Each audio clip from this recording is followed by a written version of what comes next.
I found the hotel receipt in her coat pocket 2 days after our anniversary, same weekend she said she was visiting her sister, same city her ex just moved to, and a checkout time that didn't lie. The receipt was crumpled, like she tried to hide it but not too hard.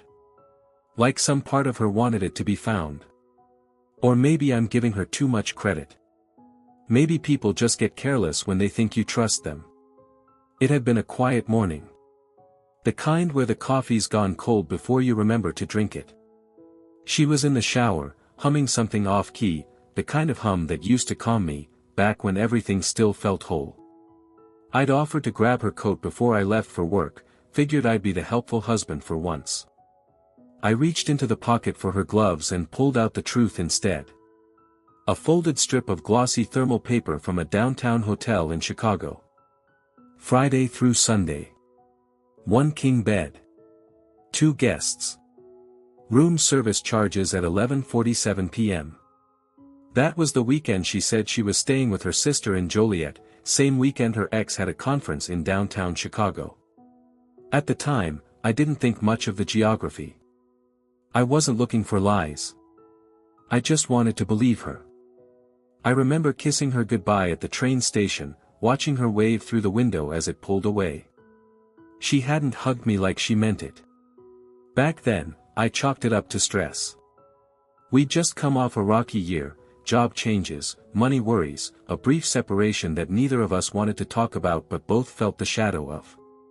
Still, we were rebuilding. I thought we were, anyway. Our anniversary dinner had been nice enough. Italian place with dim lights and better wine than we could afford. She wore the necklace I got her the year we got married, the one with the tiny sapphire in the shape of a teardrop.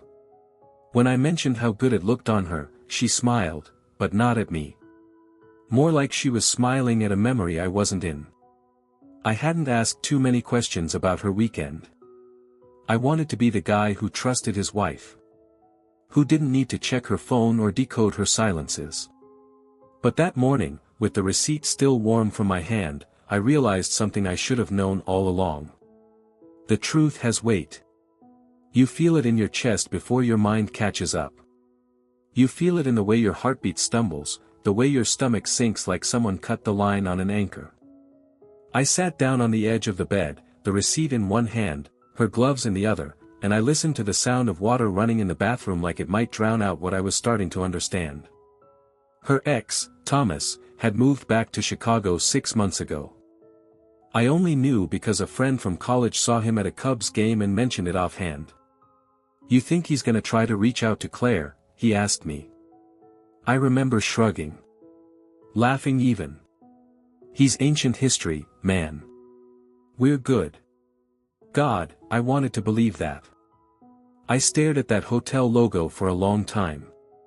Let my thumb trace the ink like it might smudge the facts away. I didn't need to know who paid for the room. Didn't need to see surveillance footage or hire a private investigator. The checkout time was 11:03 a.m. on a Sunday. She'd gotten home around noon. Told me traffic was a nightmare. The timing lined up a little too well. When she came out of the bathroom, hair towel wrapped, skin still dewy from steam, she smiled like nothing had changed. And that was the worst part, she looked at me like I was still the man who didn't know.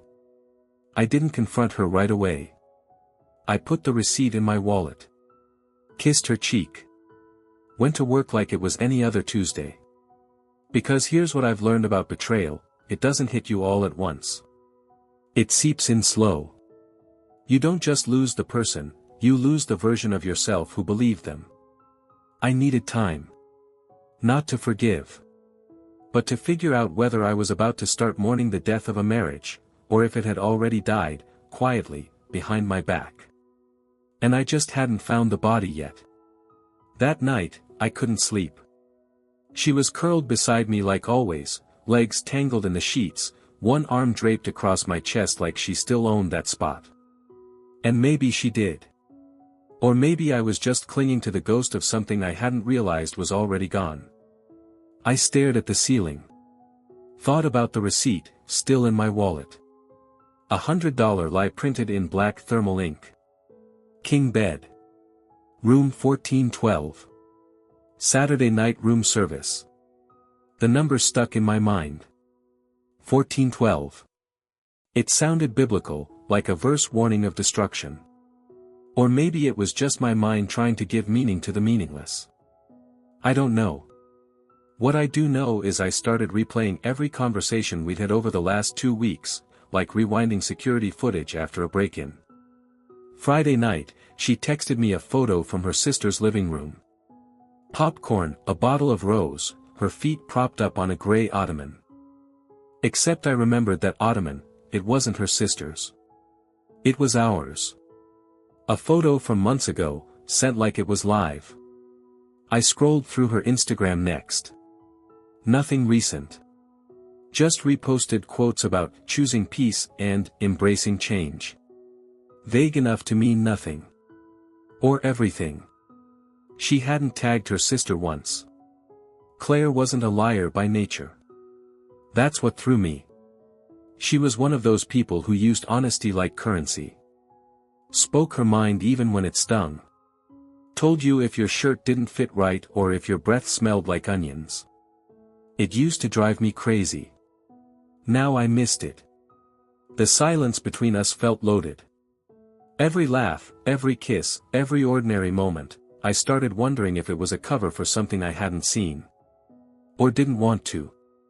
By Wednesday, I couldn't take it anymore. I called her sister. Hey, Marie. Just wanted to say thanks for hosting Claire last weekend. There was a pause. Just a beat too long. Oh, yeah, she said. Of course. You two have a good time. Another pause. Then a nervous laugh.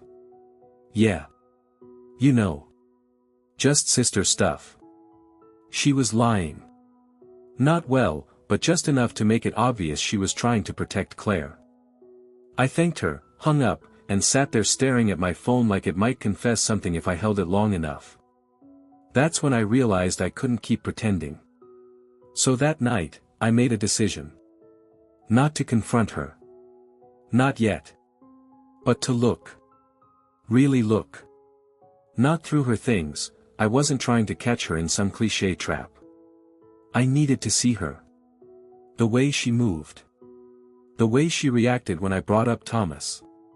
So I waited until we were cooking dinner. She was chopping onions, barefoot in one of my old flannels, sleeves rolled. It should have felt intimate.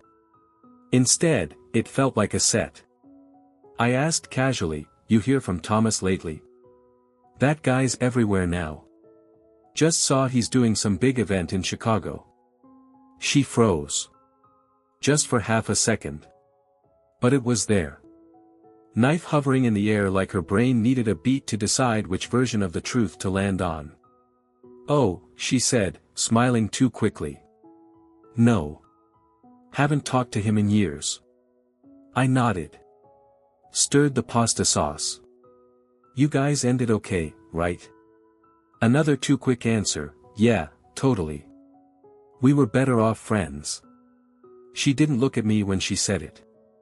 Later that night, I sat on the couch while she scrolled her phone. I asked if she wanted to watch something. She said she was tired, kissed me on the forehead, and went to bed early. I stayed up. The silence in the apartment felt louder than usual. Like the walls were holding their breath. I thought about the hotel receipt again. About how simple it was. A printout. An address. A timestamp. It didn't scream. It didn't accuse.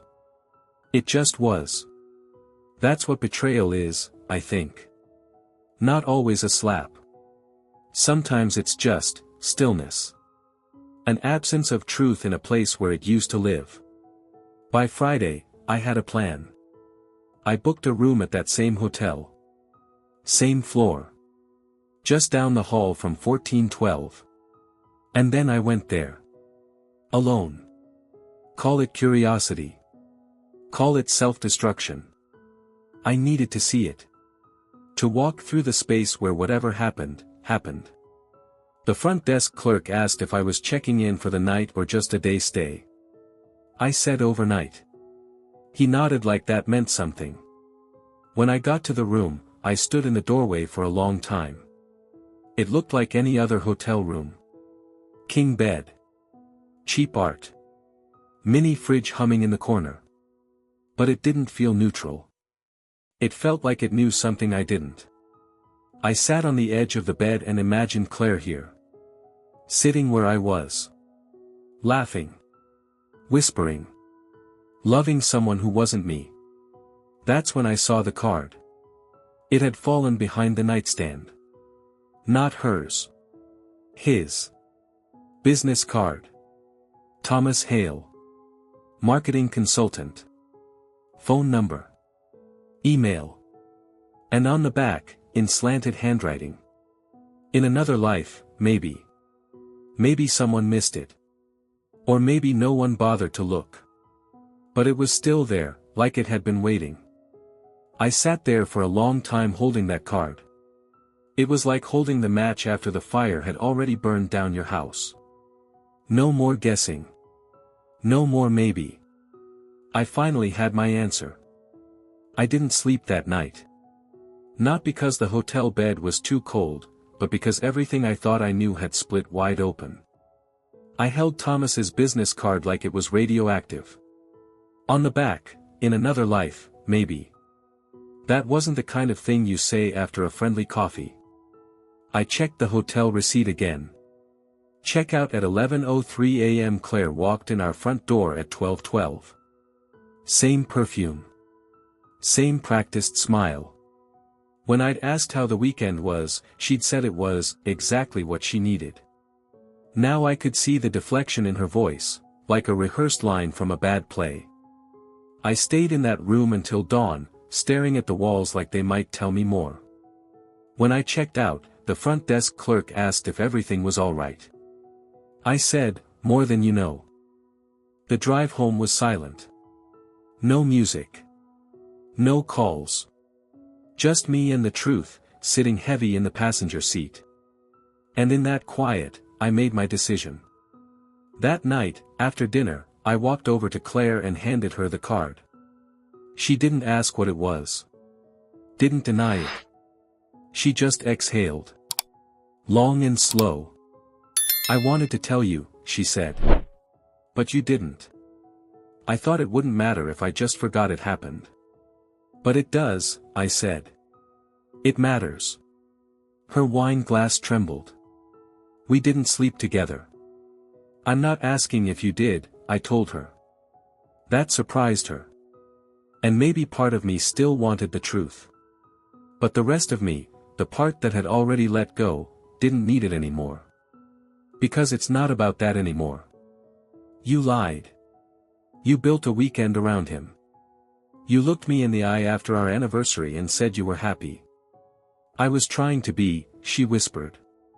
You wanted to test what we had, I said. Well, you failed. There was no rage in my voice. Just that deeper kind of heartbreak, disappointment, disbelief. She cried, slow and quiet. No excuses. I never stopped loving you, she said. I believed her. But I also knew that real love doesn't hide in hotel rooms. It doesn't come with receipts. I told her I was staying at my brother's. She didn't fight it. Just watched me pack the same duffel bag I used for our road trips back when we still believed effort could save us. At the door, she asked, "What now?" "I don't know," I said.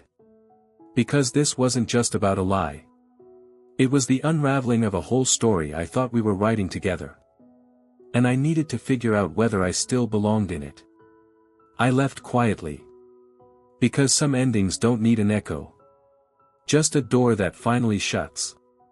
My brother's place wasn't far, but walking through his door felt like crossing into another life. He didn't ask questions. Just handed me a spoon and a pint of rocky road. That's James, no lectures, no pressure. Just presence. We sat in silence, the TV playing some game I wasn't watching.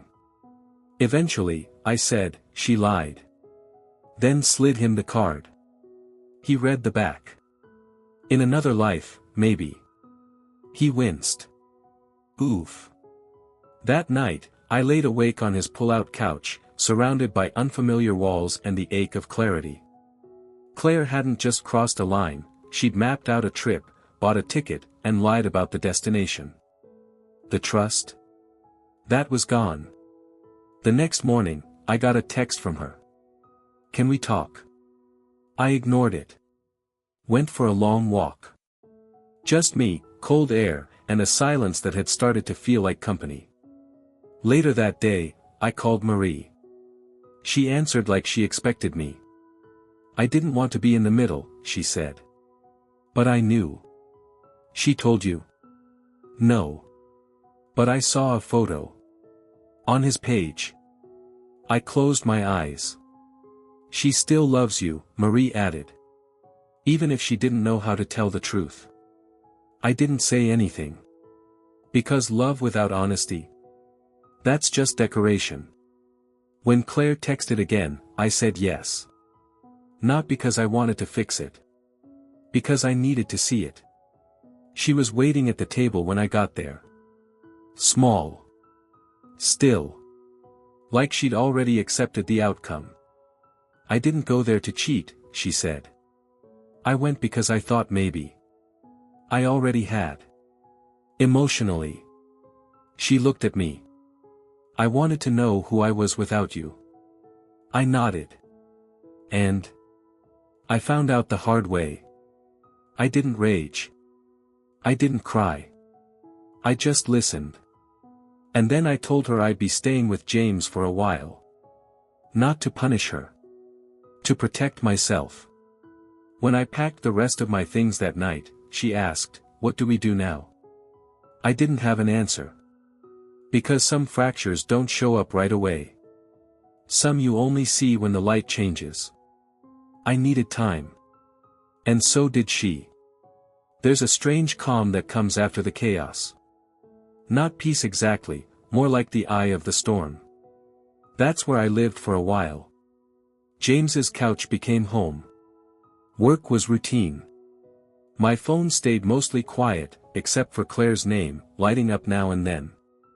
I didn't reply. Not because I was angry. I just didn't know what I had left to say. Then, after a few weeks, she sent a different kind of message. "No expectations. Just want you to hear me." We met at the apartment. She looked smaller somehow, not physically, just less certain. "I wasn't chasing Thomas," she said. "I was chasing something I thought I lost. Some version of myself that existed before us." I nodded. "And you thought you had to lie to find her?" Her eyes filled. I didn't know how to say I was scared without hurting you. I sat across from her. Not cold, not open. Just there. "I don't need an apology," I said. "I need the truth." She gave it. They hadn't slept together. She swore that. But emotionally, she'd gone somewhere I wasn't invited. And she knew it. She asked, "Do you think there's still a way back from this?" "I think there's a way forward," I said. "I just don't know if we walk it together." That was the first time I saw her really cry. Not from guilt. From grief. Like someone mourning the version of us she'd broken without meaning to. I left again that night. No suitcase this time. Just keys in my pocket and a weight I'd finally stopped carrying for both of us. Weeks passed. Then one afternoon, I checked the mailbox at James's. Tucked between bills and flyers was a letter. Claire's handwriting. I knew it instantly. 2 pages. No begging. No bargaining. Just clarity. "If you don't come back, I'll understand. I just want you to know, I've stopped lying to myself. About you. About what love really is." I folded the letter. Sat with it for a long time. And for the first time in months. I didn't feel betrayed. I felt free. I went back to the apartment once. Not to reconcile, just to collect what was mine. Claire wasn't there. She'd left the keys in the mailbox and a note that simply said, "Take your time." The place looked untouched. Like it had been waiting for me to decide if it still had a future. But it didn't. Not for me. In the hall closet, I found the hotel receipt. The same one that started it all. Still folded. Still heavy. I almost left it there. Instead, I took it, not as evidence, but as a reminder. Not of what she did. But of what I survived. Before leaving, I wrote a short note and set it on the counter. Don't try to rebuild this with someone who doesn't exist anymore. He's gone. And I'm finally okay with that. 6 months later, I saw her. At a bookstore, of all places. She smiled, soft and unguarded. We talked, small words, gentle air. She looked whole. "I'm glad you're well," I said. She nodded. "You too." We didn't hug. Didn't promise to keep in touch. And that was enough. I moved into a smaller place with windows that actually caught the sun. Started cooking again. Took walks without thinking. Dated slowly, not to forget her, but to remember me. Eventually, I met someone. Someone who didn't need me to be perfect. Just present. She asked me once if I'd ever been married. "Almost," I said. She smiled. "Then you probably learned how to do it right." I smiled back. "I learned how not to lie." No, Claire and I never spoke again. Some stories don't need sequels. They just need to end, with truth. And me?